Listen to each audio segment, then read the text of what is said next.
Sual verir ki, Məkkə müşrikləri Allahın yaradıcı ruzi verən və s. bildikləri halda bütləri kim hesab edirdilər? Onlar bütləri Allah hesab etmirdilər. Yəni o bütlər əslində yəni hər hansı bir salih insanların timsalı olur.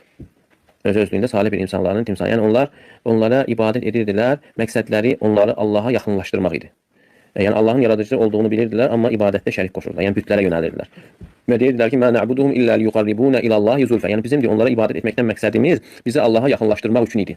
Deməli, insan Allahı yaradan, ruzi verən, idarə edən, öldürən, dirildən bunu tanımaqla yanaşı, bunu etiqad etməklə yanaşı şərik qoşarsa o qədər onun etiqadının da ona faydası olmur.